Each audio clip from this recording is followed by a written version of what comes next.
Welcome to Vedic Wisdom for Modern Life. It is so great to be here for this one. Yeah, I'm really looking forward to it. Today, we are exploring what the Vedas teach about truth and silence. And there is just this radical claim buried in these teachings that challenges, well, basically almost everything about how we operate today. It really does. It flips the modern paradigm completely upside down. Right. Like, I want you to think about that exhausting, racing inner voice you just can't seem to shut off at like 2 in the morning. Oh, yeah. We all know that voice. Exactly. And we are so conditioned to blame our environment for that noise, right? We blame our pack schedules, the relentless news cycle, the demands of our career. Or just the general, chaos of the modern world. Right. But Vedic wisdom suggests that much of your unrest doesn't actually come from what's happening around you. It comes from what remains completely unsettled within you. That is the core of it, yes. So that 2 a.m. noise isn't just your to-do list. It's the subtle friction of tiny, almost invisible untruths that you tell all day long. It's the conversation that was full of words, but entirely lacking in honesty. Because that racing mind is fundamentally a symptom of inner fragmentation. The Vedic sages understood that the search for genuine peace just isn't about rearranging your external life to find better, quieter circumstances. Which is what we all try to do, right? Buy the noise-canceling headphones, go on the retreat. Exactly.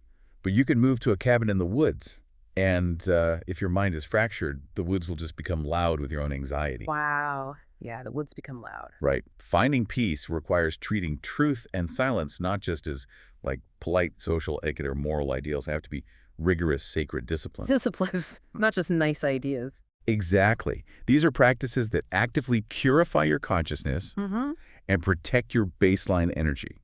So the mission of this deep dive is to look at the actual mechanics of what happens to your daily life, your psychological and spiritual bandwidth, really when your words become rigorously clean and your mind becomes purposefully quiet. I love that. So to stop that internal noise, we have to isolate the cause. And the Vedic tradition points out that mental agitation almost always begins with a lack of truth. But we really need to define what that actually means, because it goes way beyond just perjuring yourself in court or, stealing from a neighbor. Right, because most people listening probably consider themselves fundamentally honest. Exactly. I don't lie, I don't cheat, so I must be living in truth. But the Vedic framework of truth operates far deeper than mere factual accuracy.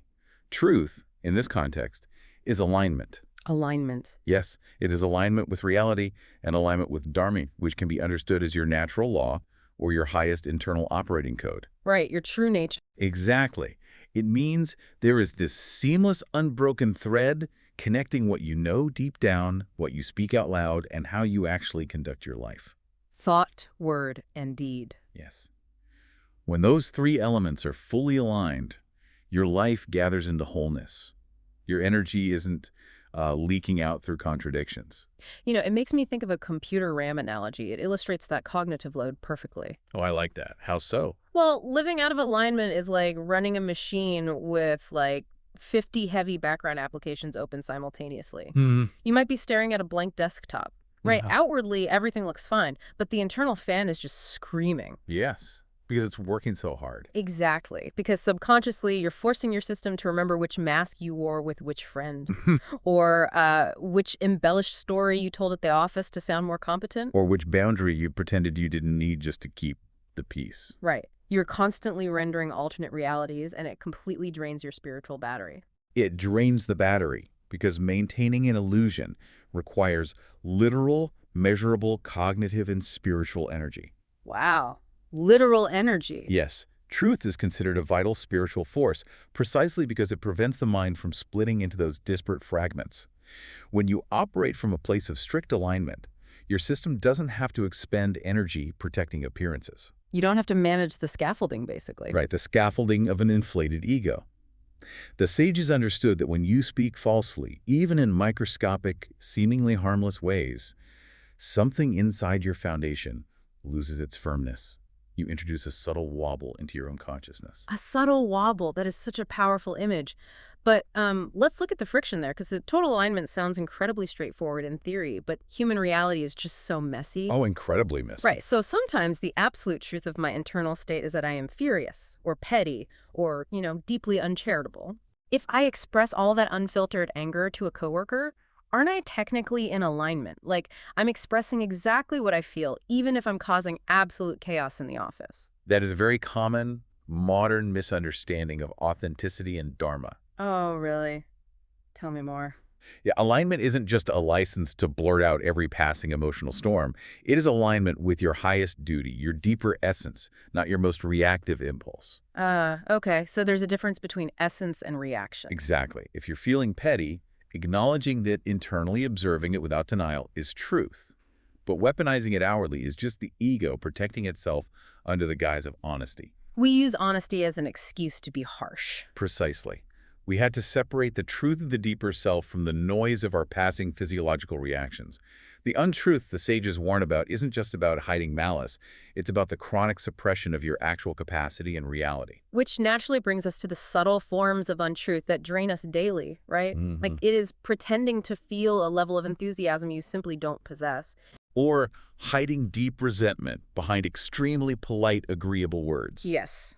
Or, and this is probably the most common modern drain, saying yes to a project or a social obligation, when the reality of your physical and emotional capacity demanded a clear, unequivocal no. That happens all the time. Constantly. And in those moments, you really have to ask yourself, are you speaking to reveal something real? Or are you just speaking to manage someone else's perception of you? That is the ultimate question. Because every single time your words betray your inner knowing, you create a microscopic fissure in your consciousness. A fissure? Yeah, the human mind inherently longs for rest, but it cannot rest in a structure that is false. Even a socially polite falsehood, like saying yes just to avoid an awkward 10-second interaction, it creates a lingering low-level tension. Because part of you knows it's a lie. Exactly. One part of your psyche is now working overtime to fulfill a commitment or maintain a facade, while the deeper part of you knows it was just a performance. You essentially become a full-time manager of appearances. And it's a chronic, humming anxiety because you are constantly worried that the performance is going to slip. And when your internal foundation is that unstable, validation from the outside world actually ceases to help. Wait, really? Why is that? Because people might be actively applauding the mask you are wearing. They might praise you for being so accommodating and easygoing. But your internal system still registers that you are unsupported. Because the praise is for someone else. Right. The praise is directed at an avatar, not your actual self. No. You aren't operating from your essence. You are living entirely from reaction, anticipating what the environment wants and morphing to fit it. It is the ultimate irony of the modern people pleaser. You think you are maintaining harmony, but the internal dissonance is absolutely deafening. Take the classic passive-aggressive text message as an example. Oh, great example. Right. A friend asks if you're upset about something, and you reply, I'm fine, everything is great. It's 5 words. Outwardly, it looks completely peaceful. But the energetic noise behind it is massive. Exactly. It is a violent contradiction between your internal reality and your outward expression. The profound insight of the Vedic tradition is recognizing that this contradiction actually disturbs the person carrying it far more than it deceives anyone else. Wow. We hurt ourselves more than the other person. Yes. You might think you're winning the interaction by withholding your true feelings or avoiding conflict, but you've fundamentally weakened your own psychological foundation to protect a temporary social dynamic. So, without inner truth, the mind simply cannot settle into its natural state of peace. It's impossible. But wait, if the goal is to stop this internal drain, and I decide today to stop sending the passive-aggressive texts, and I stop the people-pleasing yeses. Just stop. Yeah, I just close my mouth. I'm sitting there quietly. But my brain is still screaming at me about, like, my grocery list or replaying an argument I had a decade ago or worrying about an email. Just stopping the lies doesn't actually stop the noise. It doesn't. Huh. And that realization is exactly why the tradition draws such a hard, uncompromising line between outer silence and inner silence. Ah, okay. What you just described is merely verbal restraint. Right. Your mouth happens to be closed and your thumbs aren't typing, but inwardly you are still loudly rehearsing defenses, judging a stranger, or craving your next dopamine hit. The internal machinery is still running entirely in the red. Exactly. True inner silence, the kind the sages cultivated, is not just the absence of talking. It is a deliberate refinement of energy. A refinement. Yes, it is the active creation of internal space required to actually hear the baseline reality that our constant mental chatter is burying. But achieving that inner space, incredibly uncomfortable for most of us. Oh, intensely uncomfortable. Right, because we often hear silence described as this peaceful retreat or a calm ocean. But in practice, it's more like, well, it's like turning off the car radio only to finally hear the engine making a strange noise. That is a perfect analogy. Right. You thought the car was fine because the music was blasting. But the engine was struggling the whole time. Exactly. And that's terrifying for people today. When the noise stops, when you put the phone away and sit in a quiet room, all that unresolved emotion and hidden exhaustion just becomes visible. Doesn't silence just feel like uncomfortable exposure? It absolutely does. That feeling of failing, that intense discomfort of exposure, is exactly what drives the modern mind immediately back to the noise. We reach for a distraction. Right. We put on a video, we open a tab, we find anything to fill the void. But the sages viewed this exposure not as a punishment to be avoided, but as profound grace. Grace. How is that grace? Because silence acts as a sacred mirror. It shows you precisely where your ego is clinging. It reveals your compulsive need to be perceived a certain way, and it highlights the exact areas where you are still hungry for external validation. So when that urge to panic sets in, when the mirror shows you an insecurity or an ugliness, and your nervous system is screaming at you to reach for your phone, what is the actual mechanism for staying in that silence? Because just gripping the arms of your chair and enduring it isn't sustainable. No. White-knuckling it never works. The mechanism is observation without intervention. Observation without intervention. Yes. When the chaotic thought arises, you don't immediately try to fix it. When the anger bubbles up, you don't judge yourself for being angry. You just sit with the mirror humbly. You just watch it. You watch it. The practice is realizing that you are the observer of the agitation, not the agitation itself. That's a huge shift in identity. It is. And as you refuse to fuel those passing thoughts with new verbalization or new distraction, the surface agitation naturally begins to lose momentum. It starves without your engagement. Wow. Gradually, that silence stops feeling like a harsh exposure you need to escape, and it starts feeling like a refuge. Yeah. You realize the thoughts are just passing weather, and the silence is the vast, unchanging sky behind them. That makes total sense in the controlled vacuum of a quiet room. But, we don't live in a vacuum. No, we don't. We live in a highly communicative, rapid-fire, often abrasive world.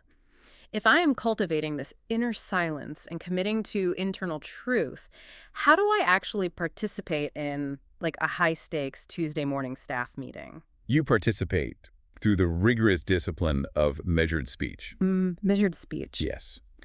The Vedic path doesn't demand that you abandon your life and take a vow of absolute silence.